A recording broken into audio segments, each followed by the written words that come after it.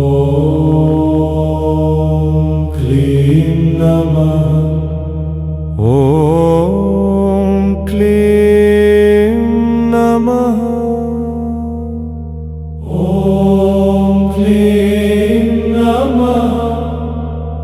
ॐ क्लीं नमः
ॐ क्लीं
नमः ॐ